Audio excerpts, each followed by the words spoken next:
be, this should not be a partisan effort. Everybody should care about fraud. Everybody should care about rooting out fraud. Everybody should care about saving the American taxpayers' money.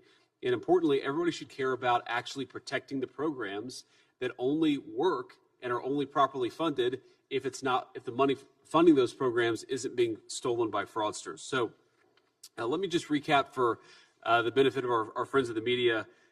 In just 2 months, we exposed billions of dollars in benefits that have been stolen from the American people. We've referred over $22 billion in fraudulent small business loans back to the Treasury for collection. We deferred more than $1.3 billion in fraudulent Medicaid reimbursements that were coming from various states, particularly California.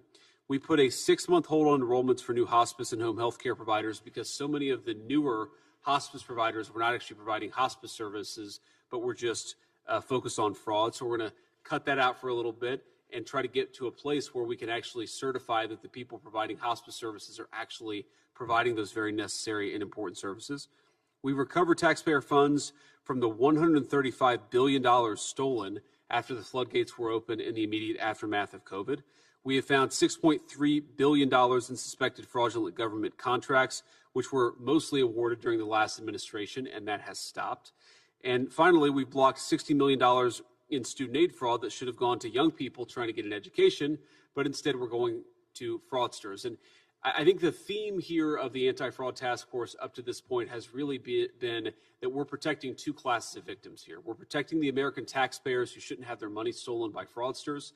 And of course, we're protecting the people who need these services. Fraud is not a victimless crime. This is not somebody gets to make some money for violating the law, and otherwise it's not a big deal. This is people who rely on critical services, students who rely on student loan services, sick people who rely on hospice care, a number of small businesses who rely on the availability of these loans so that they can grow their business and hire people. All of these people, all of our fellow Americans have been taken advantage by fraudsters, and the task force is here to stop it. So without further ado, let me kick it over to Andrew Ferguson, who's going to talk a little bit about how we're going to work with these state attorneys general.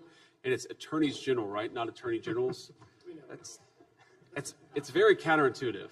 We got to change this. Maybe the group here together, we got enough of a critical mass of attorneys generals to change it. But Andrew, attorneys general, I'm never going to be able to get that right, and the media, of course, is going to make fun of me for it. Andrew, over to you. Thank you. Thank you, Mr. Vice President, and welcome to all